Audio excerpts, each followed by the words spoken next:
And the proposals, like I said before, if they're already located in brownfield areas, then these are excluded. Then you should apply for the other one that falls better under your scope. And as I said before, if you check European Environmental Agency, then there is a map that shows you exactly if you're qualified to apply for this proposal or not. Like I said, I think multiple times now, please check our website. We have news and events and resources and the Soil Hub that you can use for your further proposals. And I have very quickly jumped into the pitching session. We have one pitcher here. I think it is this gentleman. Yes, Professor Gerasimos Liberatos. Yes. Well, this session is for people who are interested in coming here, introducing themselves, introducing their organizations, tell everyone here what they want to work on, what kind of partners they're looking for, what kind of knowledge they're looking for, so that we can build consortiums and apply for funding. We have a professor here with us who will pitch, and then if there are other people who want to follow him, then we have time to do that. Yes, definitely.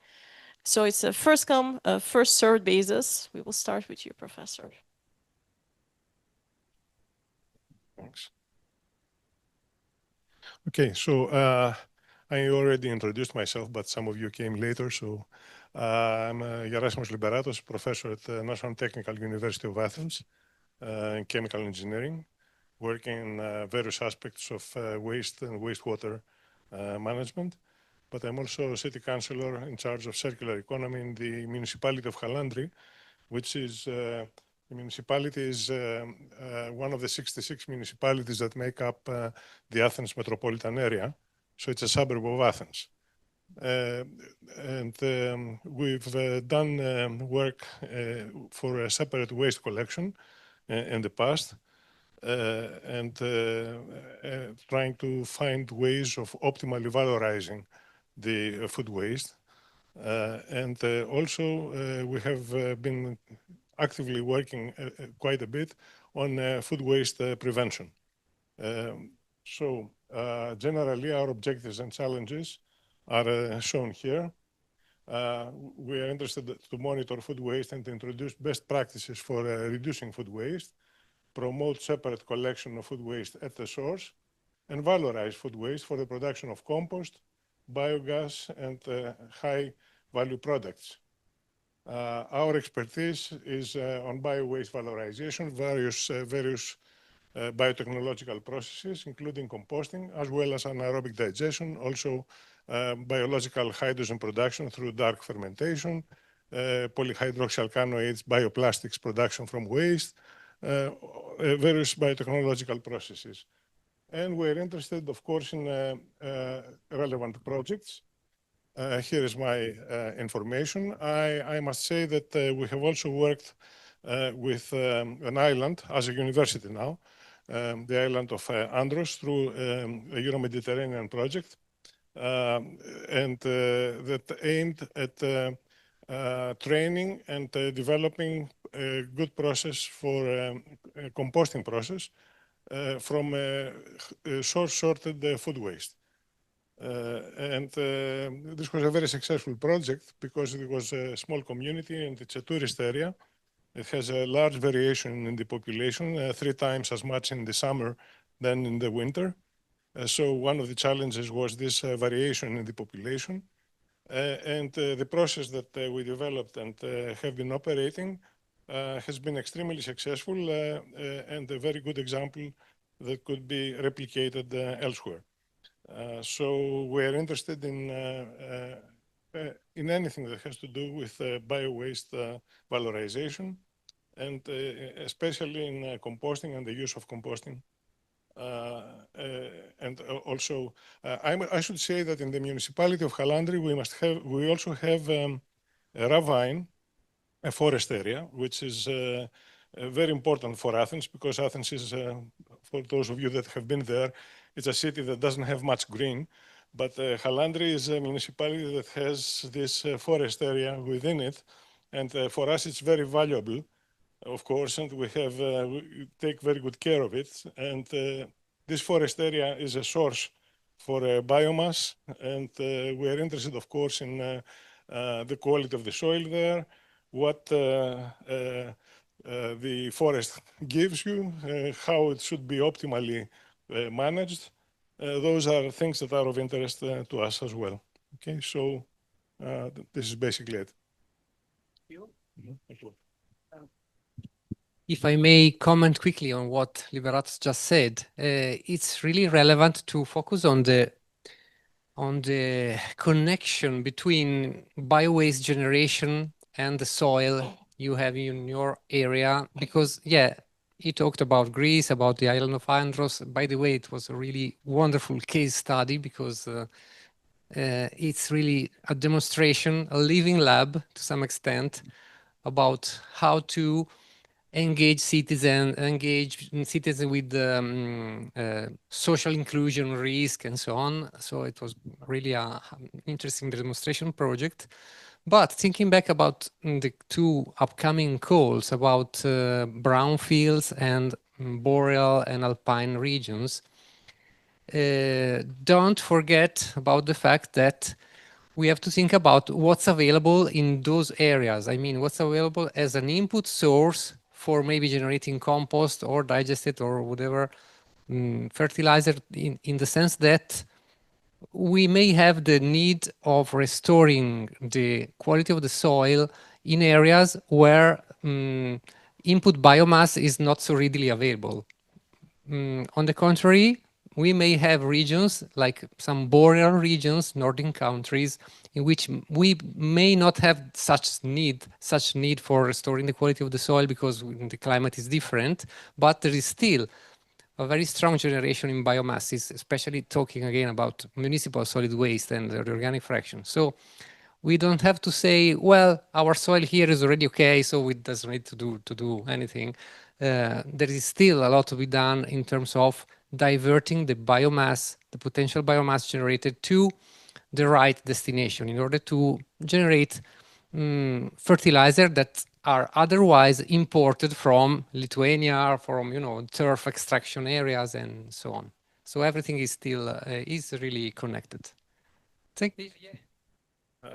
Yeah, Michele, I'd like to stress the fact that for me it's extremely important in islands like in an island economy, which is relatively isolated, to collect the biowaste and utilize it locally, especially in islands that are relatively arid. And some of the islands in Greece, especially in the central Aegean part, like Andros, are relatively arid because of the strong winds there, the lack of water, and it is very important to improve the soil. So it doesn't make sense at all, to take this bio-waste into the landfills or to export it to the mainland Greece. It's very important for the bio-waste to handle it locally. Okay. Great, thanks. Then we have another quiz. Yeah. Thank you, Professor. There you go. Thank you. I really prepared this before. Absolutely not, but I will try to do my best. I'm Elin. I'm one of, I guess, super circular economy experts here. I spoke yesterday. I don't know if you saw me, but I also have a background. I used to work for WWF Sweden, where I started a very big project called the Water Stewardship Initiative, where I tried to fix the leakage of nutrients into the Baltic Sea, which is basically a dead ecosystem because we over-fertilize. So the problem in the Nordics and the Baltics is that we have too much nutrients running out into the Baltic Sea. So I tried to stop it. And also, anyway, it's a big thing. And I also started something called a sustainable food initiative, chain initiative in the Nordics as well. So I'd been working with food and nutrients and things a very long time.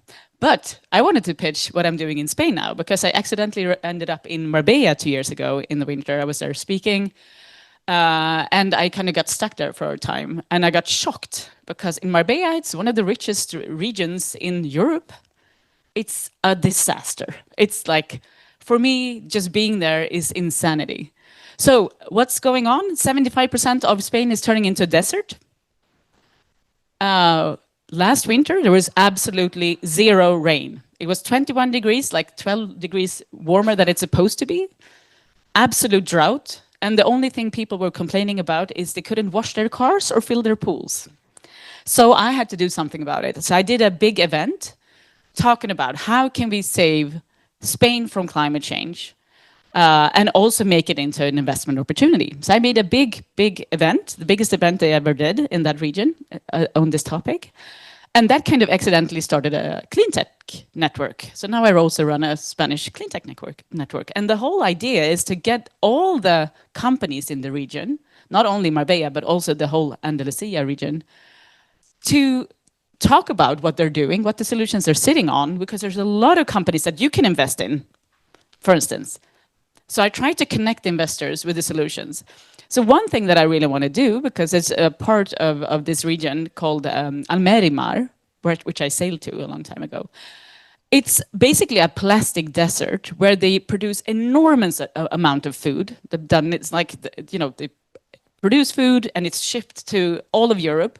So it would be a disaster if that chain breaks, because then we don't have food in most of Europe, vegetables, fruits, and so on.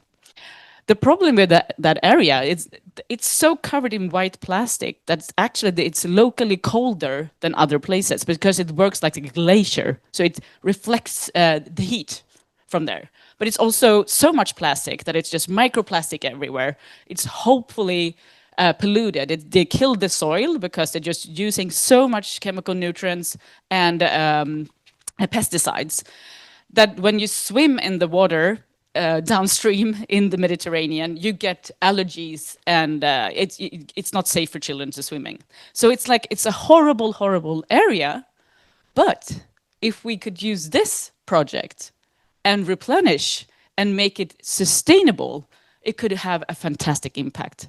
What if we, instead of using this horrible plastic, had solar panels put over everything to protect it from the heat, to generate energy, where we can have farms underneath, where we actually have better crops because it saves it from the soil, saves the soil from burning, but also make it farmed regeneratively. In Marbella, where I live, they have enormous amount of tourism. They have organic collection, but the organic, where it says organic, it's just waste.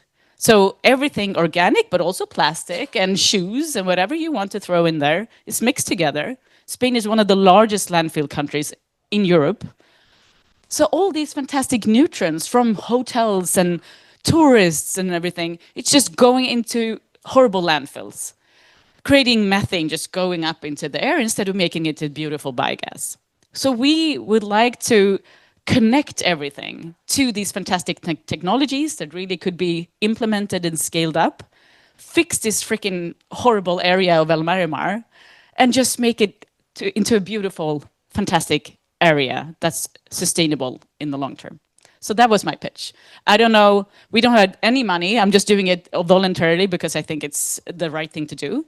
So we're just starting up, but I'm sitting on 60 companies already. We have zero funding. We are 4 people, one also a circular economy expert from Finland.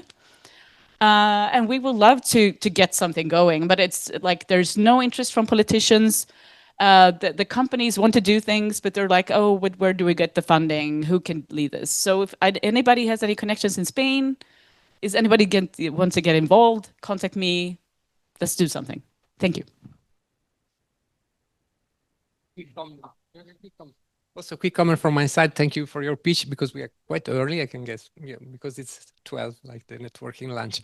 Yes, indeed, I have connections with Spain. I work a lot with Spain on separate collection of biowaste and whatever. And talking about Andalusia, you know that Andalusia have a kind of very, very low rate of separate collection, generally speaking, of municipal waste. They don't have at all organic collection in place. And paradoxically, the need for fertilizer and nutrients for the soils there is really high. So it's the most evident paradox in Europe. You have regions in which you have a huge amount of very valuable source of biomasses really readily available, like from agriculture and from municipal waste, but they are not being used because of what? Because of, let's admit, because of lack of economic incentive, of proper economic incentives to properly manage a value chain that ends up to the soil. And why is it that? Because, yeah, because of lack of political willingness. In Spain, there is another very, very good example. I will talk about this later. In Catalonia, I work a lot with them. And they simply set up, years ago, a landfill and incineration tax. And the return of this tax is completely returned to municipalities according to the quality and quantity of the amount of bio-waste collected and composted. So it's simply a stick and carrot system. Yeah, it's zero balance for the region, for the autonomous community. Municipalities are quite happy because the pioneers are rewarded and the laggards are punished. But then they were able to set up a scheme in which, besides that, there is no incentive. I mean, well, there is the agricultural policy, the European agricultural policy, and other little incentives, but nothing more than that. So this was a perfect paradox in which we have resources, we have the need for them to be used, and they are not being used. So again, an opportunity to maybe to set up projects to exchange best practices and good ways to do that, even in those situations. Thank you again. Other pitches, maybe? Thank you, Michele. Yeah.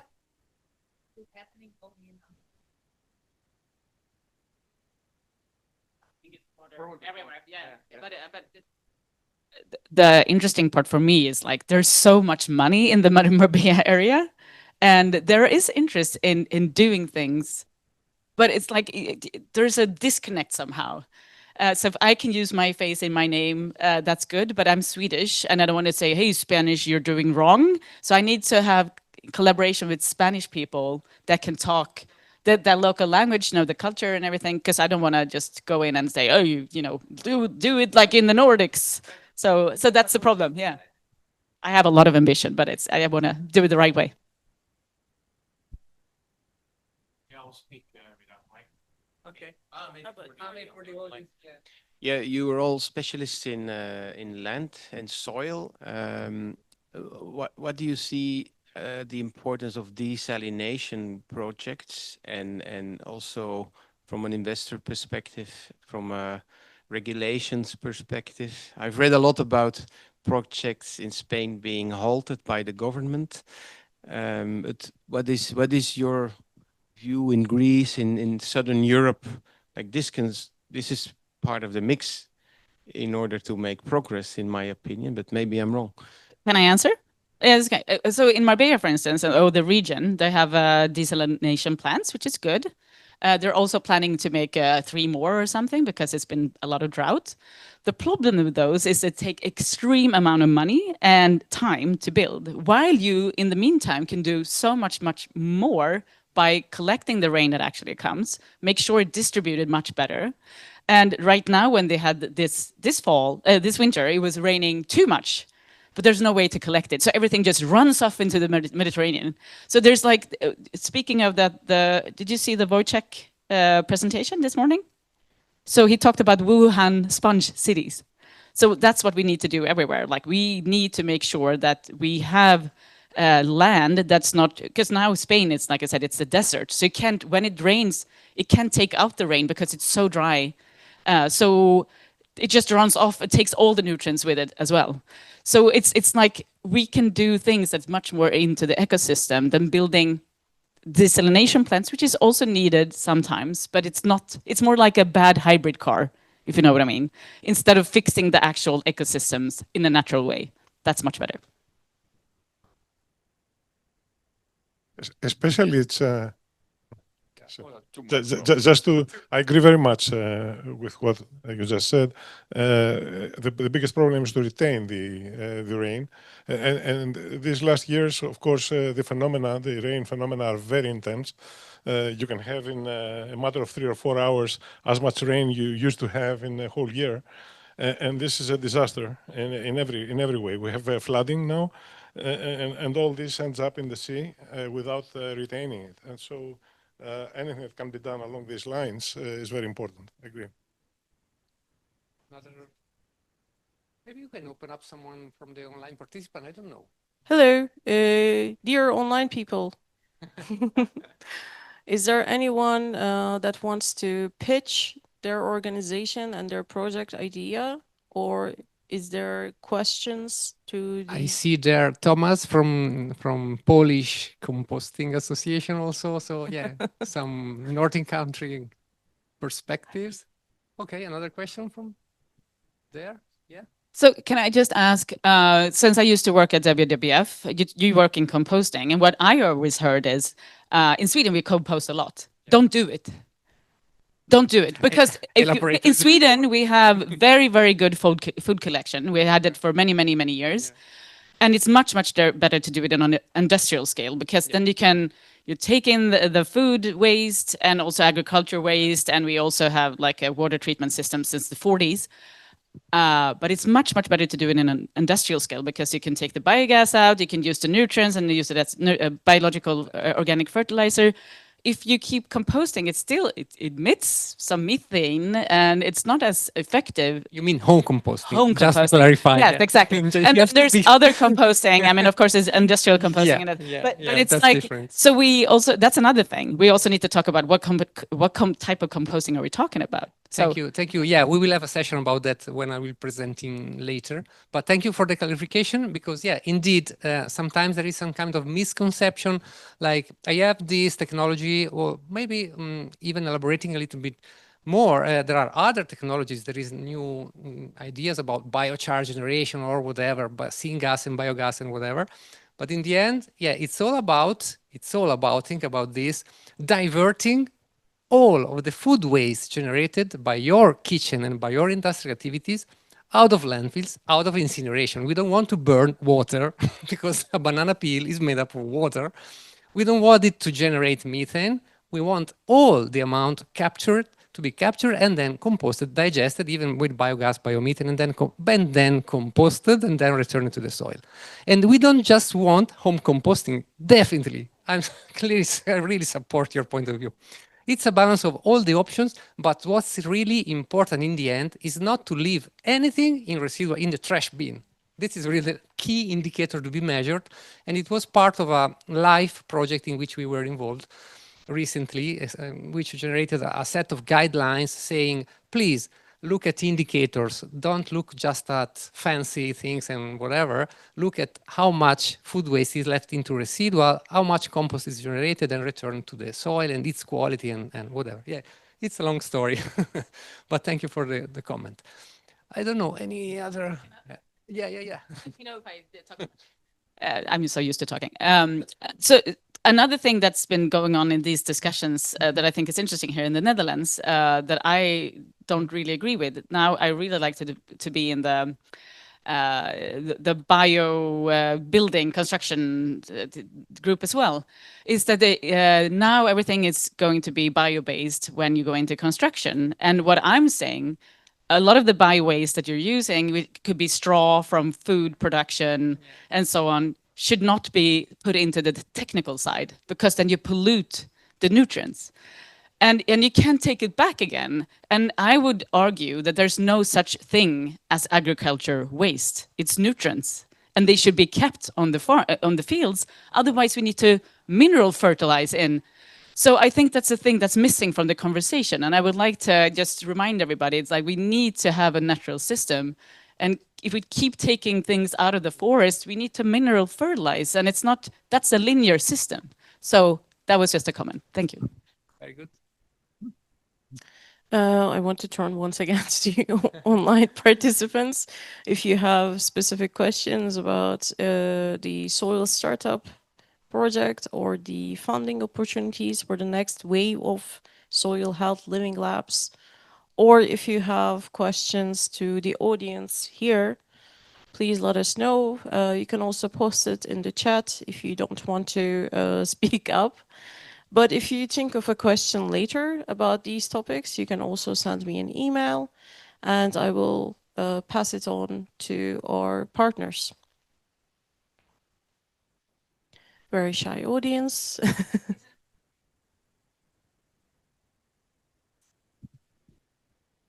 If you give us permission to.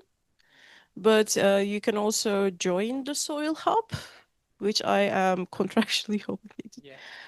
You can join the Soil Harp and make a profile, introducing yourself, your organization, what are your matchmaking needs.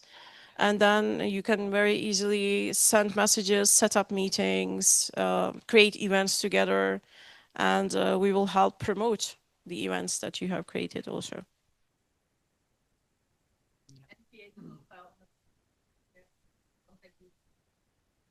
Once you create a profile on the hub, then your contact details are available for everyone that is going to the hub to see.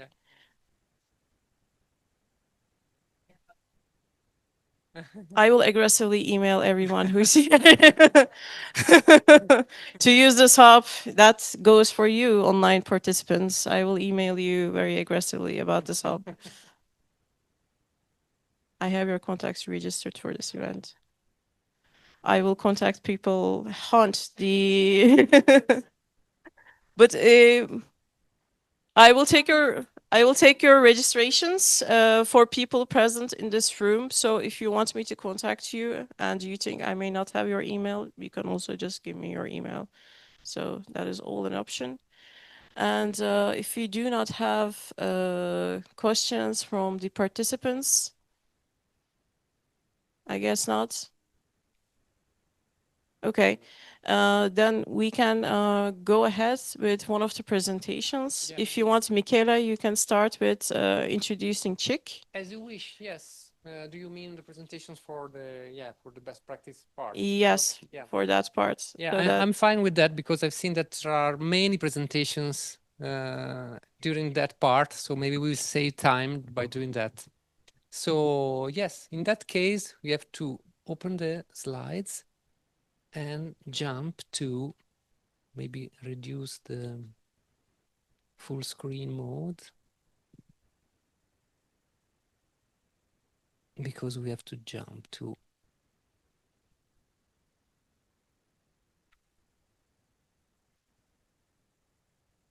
yeah, but you simply ask, maybe it work. Yeah, ask and then in the PowerPoint directly ask again. Yeah, and now you can jump to afterwards. Yeah, here, yeah, this one, yeah. Yeah, thank you, Berai, for the opportunity. And yes, I can, before the dinner, the networking lunch, sorry. Too many lunches and dinners these days, exactly. Yeah, let's take the opportunity to go on talking about bio-waste and composting and so on. So because we already started the discussion, so I can elaborate a little bit more about that. And most importantly, why from Italy we are talking about best practices in composting and bio-waste collection? Because up to, I would say, 20 years ago, we were the worst in the world. You may have heard about Naples and landfills and so on, everything rubbish on the streets and whatever. So how come? How did we manage in 20 years to become the front runners in bio-waste collection and composting? If any of you is aware about this fact, because not everyone is aware about this. So yes, first of all, we are an association and our members are composting facilities, anaerobic digestion facilities, but also research institutes or consultancies. I'm personally part of a consultancy dealing with separate collection of bio-waste, and we promote quality compost, compostability of items, legislative assistance to stakeholders and decision makers about regulation and compliance with the European targets on the European Waste Framework Directive. And this is me in New York some years ago. Why this is me in New York? So yeah, the city of New York wanted to start and to roll out a separate collection of organics. And at that time, they were so low in capture rates in terms of participation and capture rate that in the end, they asked us Italians to to do a trial in Manhattan, in Stuytown residential buildings. And we simply did what we were already doing in like 3,000 municipalities in Italy, which is door-to-door collection of food waste with quality control, check and guidelines and sensitization, the right tools delivered to citizens, and characterization and so on. We discovered that by simply giving convenient tools and instructions to citizens, even Americans, we experimented an increase of 400% of capture rate of food waste. So it's really all about, think about this fact. We are experts, so-called experts or technicians, but talking about bio-waste, we are talking to ordinary people and to the Americans that don't care about anything about the environment. Keep this into account. But if you provide them with the right tools, they do it. So if it's doable in New York, if you can make it there, you can make it anywhere, basically. And that's the real story behind. So that's why when we look at the European map of soil, you know about that, the percentage of organic carbon in soils and the distribution of risks in biological functions in the EU. You see here Spain, it was mentioned before. But in those areas, there is still, again, as I said before, a huge amount of very valuable bio-waste that can be collected, especially in metropolitan areas, in urban and dense area, which are the most maybe complicated. Yeah, the European directive mandates to set up separate collection of bio-waste by 2023. So it's already in place. And it's actually not in place. We prepared a report a couple of years ago, updated it, a couple of years ago, with the current capture rate of bio-waste around the EU. And what do we get? We have a 26% of food waste currently captured. I mean, captured means collected and treated as composting or anaerobic digestion. All the rest is sent to landfills or incineration. We are burning banana peels, okay? So that's the real figure. And when the EU says this is mandatory, unfortunately, it just says it's mandatory to set up a collection scheme for bio-waste. It doesn't say anything by now about the capture rate. So that's why we are highlighting and pointing out this, shouting this up, because in many places, unfortunately, they just say, well, there is a brown bin in the middle of the square, of the main square of the village. This is our separate collection. And unfortunately, this is the case in a lot of cities. Talking about France, I don't know if there is anyone from France here, maybe not. But if you go to Lyon, if you go to many France cities, they're just doing that with a very high quality, I would say. The quality of the brown bin is really high, but the participation is really low because it's really voluntary. Only the the freaky environmental habits people will participate, and it is not what we want. Funnily enough, we have, as you see here, we have Italy at 70% capture rate of food waste. So we are the best in these comparisons. And why did this happen? As I said before, this is the map of Italy with the municipalities collecting, this is in kilogram per capita in year, 60 to 100 kilo means around 80–90% capture of food waste. And why we got to these results? Because basically we didn't have specific obligations in place since the 90s, since year 2000. So it was all about the front runners. This is is an important thing to be stressed out. Everything started out, I would say, from Lombardy, from little villages that when a landfill was being closed in the 90s, they started saying, well, let's do separate collection, not because of the lack of nutrients in their soils.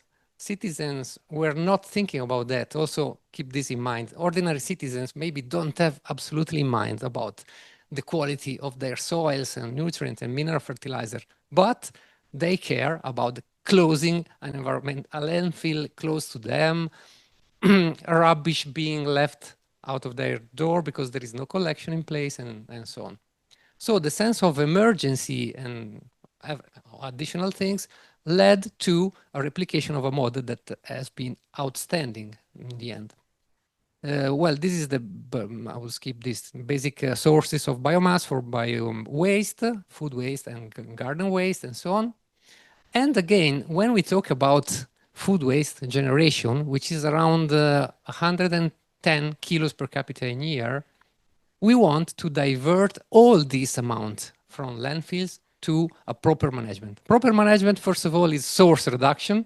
For sure, that's for sure, no discussion about that.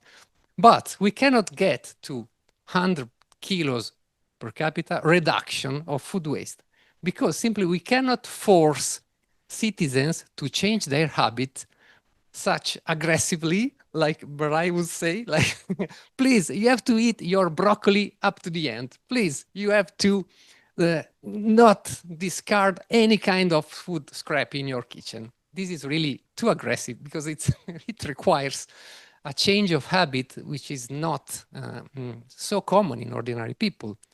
Actually, you can get up to 10 kilos per capita a year in food waste reduction, even if there are claims like halving food waste generated by 2050 or whatever, it's not achievable on a large scale. So that's why we need to rely on, as much as you can, residential home composting, as much as you can, but as she said, this is not the way to go. We need industrial composting and centralized composting and separate collection and then so on. Last and least option should be landfill and incineration. So that's why we decided, I mean, we Italians decided to go for that and to try to implement this even in difficult contexts. In urban areas, this is Milan, 1.3 million people, and we are capturing 100 kilos per capita of food waste in Milan. And funnily enough, the bins for bio-waste are those two. So in this huge amount of municipal waste generated in a building, in a high-rise building, it's just a matter of 2 brown bins for those apartments because it's dense. It's a huge amount, but it's dense. It's not like plastic or residual waste. So its implementation, it's easy. But what do we need? We need good quality. We need high participation. We need good quality for a good quality of the compost to be generated to be used in the soil. So that's why it's a combination of factors like keeping the collection frequency quite high, twice per week at least, and minimizing the collection of residual waste and plastics.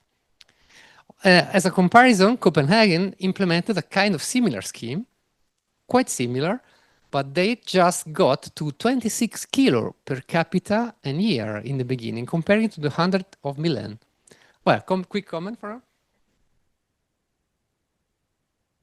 Kitchen waste, I would say. Food waste generated in a kitchen. Yeah, so it doesn't include garden waste. And this is kept separate. So why Copenhagen got to just 26 kilos and Milan 100? Again, it's a matter of copying the model from pioneers. Milan was surrounded, I don't know if I have a slide here, no, maybe not. Like 500 municipalities already did that when Milan started, while Copenhagen was the first, probably. So citizens were not used to that and were not engaged enough for many reasons to do that collection properly. So this means that 80 kilos in Copenhagen are still left to landfills and incineration. Maybe, Mike, you know more about the story because you are from Denmark. And if you want to quick comment.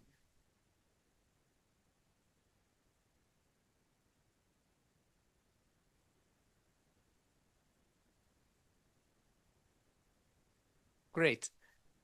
Great. Comment here, yeah? Yeah. So my question is, that's great, 100 kilos per person. Yeah. Doesn't it mean you throw away much more food than the Danish and the Swedish because we don't have so much food waste? There are studies about that. Thank you for the questions.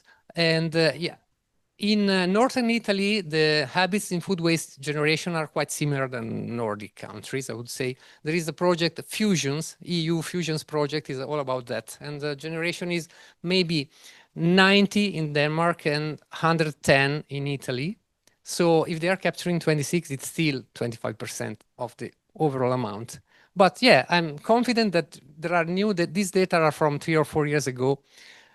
The point is that they started, and this is after 1 year of the implementation. When Milan started, they started immediately with 110 kilos per capita. So it means that citizens were prepared to some extent. They knew about their neighbors doing that. They knew about the story. Maybe Danish people, they say, well, let's try to do that. But I'm confident that it can be improved. It can be improved over time because especially if there is a national strategy about that. Yeah, Mike, please. I think I have to comment on that because that's not fair to the Danish people. I would say. I think after it was decided that you have to have separate collection of food waste, it has been a tremendous success and people comply with it. So I think what you are presenting there, and I see you have Susanne as the reference, which is definitely a good source. Yeah. But I think what you are presenting there is a trial.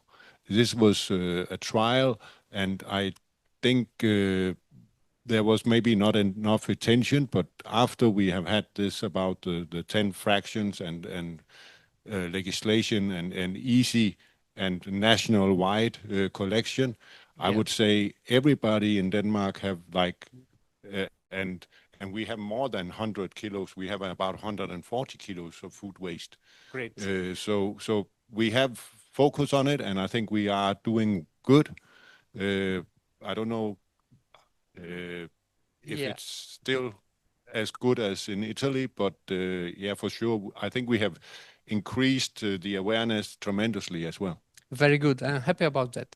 And yeah, by the way, you mentioned trial. Actually, this is the implementation it was rolled out to the whole of the city at that time, but it was kind of voluntary in the sense that not all citizens were participating to the scheme.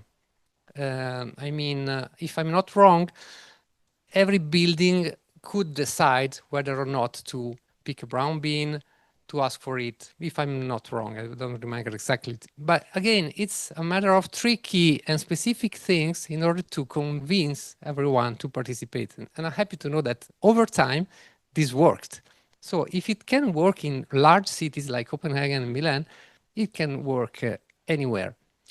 So it's feasible anywhere. And also I included here, it's here, a slide about Andros, because I knew that Liberatus was here, just to mention the difficult situation in Mediterranean areas, in islands. And this is a kind of small scale composting facility with a agricultural mixer used as a pre-treatment mixing unit, modular boxes, and whatever.